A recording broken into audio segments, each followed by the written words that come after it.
The theory here is that we as an institution, the medical staff and the hospital, College of Medicine, are in alignment, and we can get to top 25. This is a brief summary of what we did in this strategic planning. It's been led by the dean and the hospital leadership and practice plan leadership. It took us about 6 months. Rebecca Group that I mentioned earlier was our facilitator. Very quiet guy, very effective. He was guiding us when we didn't even realize he was guiding us. He sort of understated in a lot of ways. It was very effective. We looked at our performance, we looked at the market, we looked at our strengths and our opportunities. A lot of people were interviewed. A lot of stakeholders. The last one there is the board actually approved it, although I'm not sure what approving it means other than they recognize that they thought we had a good plan. Okay. This again is the same graphic. Foyser would do a tap dance. At this point, I'm not going to do that, but he would talk about transformational and say, we're great, which I agree with. I'm sorry, maybe you'll get a chance to hear his presentation at some point today. There's 7 driving strategies.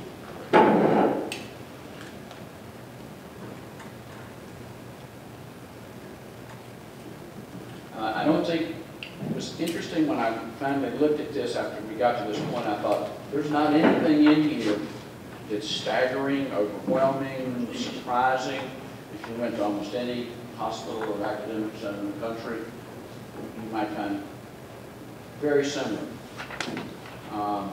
Align with clinical enterprise, meaning if the doctors and the hospital and people in this room are all heading in the same direction, have the same set of incentives, it's amazing. We're not working at cross purposes, we're working together.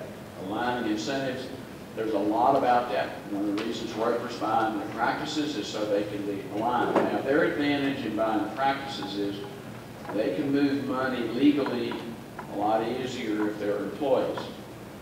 We've chosen a model that says our doctors are employees, but they're employees of the university. And our lawyers who are conservative say, we need to run this. Anytime we do any kind of arrangement, we make sure that a couple of us don't end up in jail, which is not that far-fetched in some cases if you don't think about it. So we're trying to align incentives, and we're doing it to the leadership. Second is expand awareness of our brand. If Dr. Foyser was here, he'd tell you about how we were the best kept secret. Everybody knows we're great, but nobody tells anybody we're great, and therefore a lot of the imaging campaign is coming out now.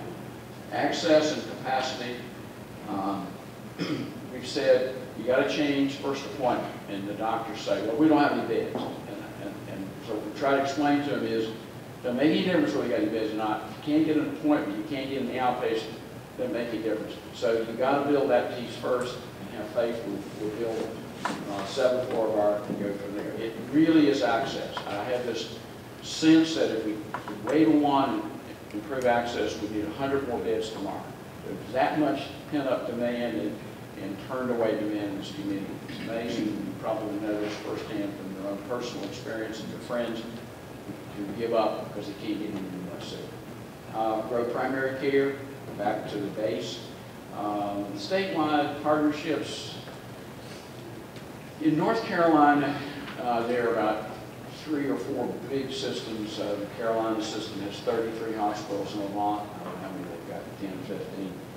One of the reasons North Carolina has developed that way is Blue Cross of North Carolina is even a bigger monopoly than it is in South Carolina, and the hospitals did this so they would have marketplace.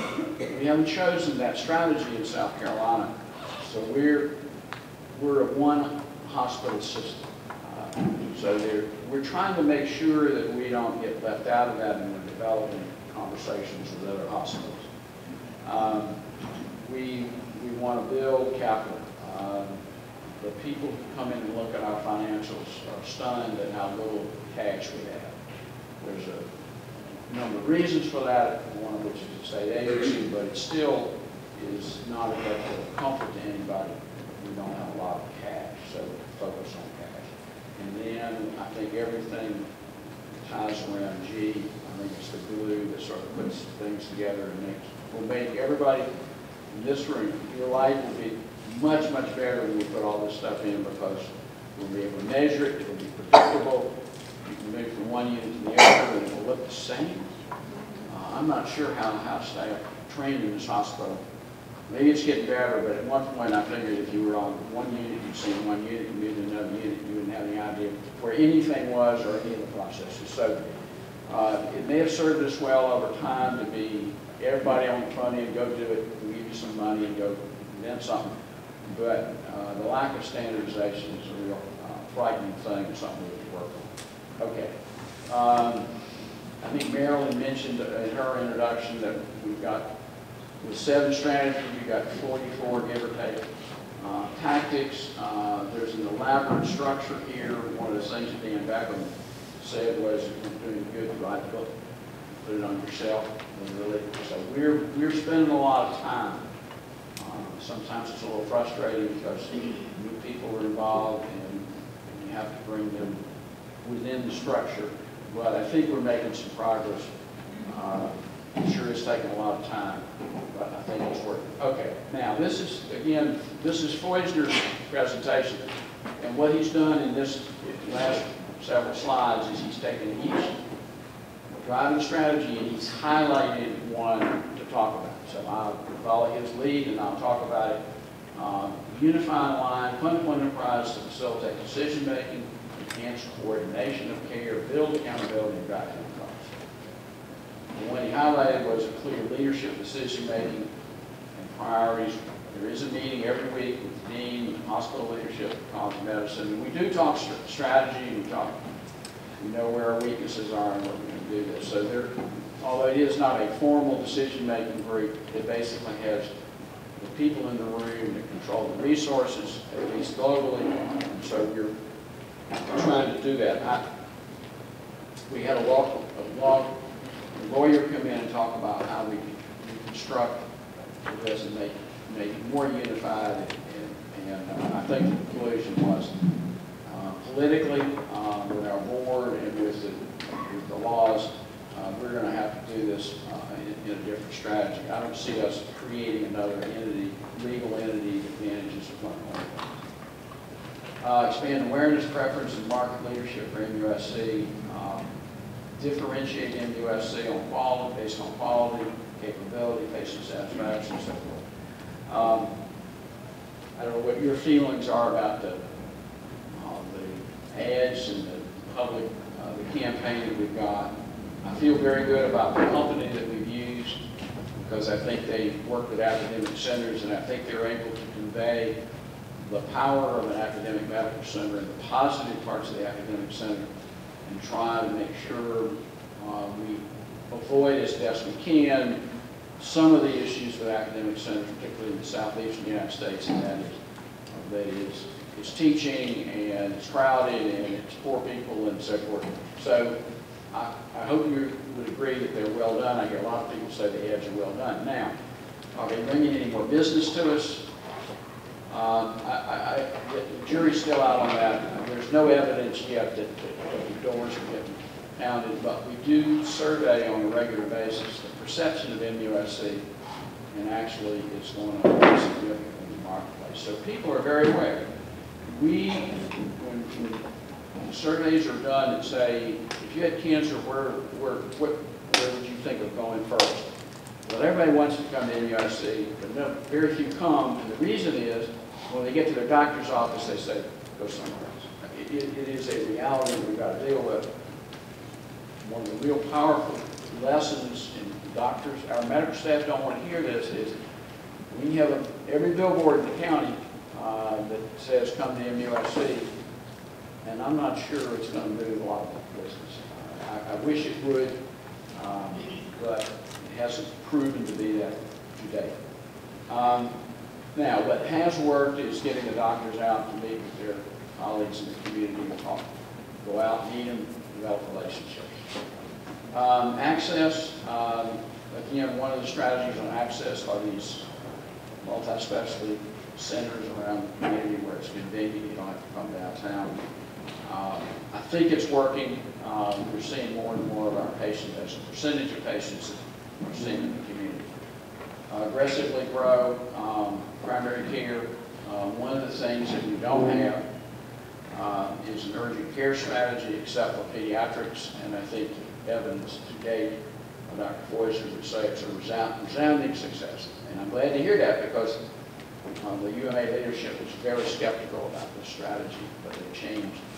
Now they're wondering, I mean, I think everybody knows, but how does it go?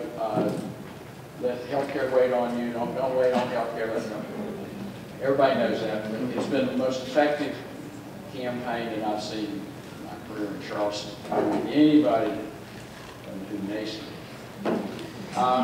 Statewide partnerships, this is kind of an interesting strategy. This number 5 is important. We want to be a complementer rather than a competitor. Let me tell you what that means. We don't go in any community in South Carolina unless we're invited by the medical staff and the hospital. Another strategy is to go in and stake in the ground, buy some practices, and put up a site. Local community hospital administrators and boards and medical staff don't like that. Again, our strategy is a complementer. Our friends across the street are pretty aggressive. We'll see who wins in that battle. It's 2 different strategies. We don't need to talk about cost savings. Suffice it to say, 5 and 5 is important. A lot of progress has been made, and we got a ways to go. One of the things that is hurting us now is surgical volume is down, our overall volume is down, and when surgical volume is down as it relates to total, case mix index goes down, profit goes right. So when you see financial statements now, you know we've been full, but it doesn't translate like it always has in the bottom line. Again, I think the most important thing we probably are doing now is electronic medical record. I really believe that this has a chance to transform what we're doing, not only in MUSC, but across the country in healthcare. Okay, this is busy, and I'll just make this available if anybody wants to see it, but that's sort of the organizational structure and how we're communicating this. There is a website. Again, this will be available to anybody who wants this. We're encouraging people to try to get involved in this in any way they can. This is a brief summary. Top 25 in 2015. By the way, we are clearly top 25 in patient satisfaction. In MUSC Excellence has served us well. In the UHC ranking, we're sometimes as high as 5. We're never below 10 in the database. And our reimbursement is tied to this. There are a lot of people out there in this country who are wondering how they're going to improve that. Well, I think we're living proof that you don't do it overnight. It takes a lot of effort and a number of years. So thankfully, we got that one done. And if we can hold on to it as the bar rises, that would be great. So one of the areas, we're not too far off in quality. It's the efficiency, which again, I think is somewhat tied to our information systems. We're just not an efficient organization, and that's not anybody's fault. I think that's a function of historical systems or lack thereof. Okay. You can read the rest.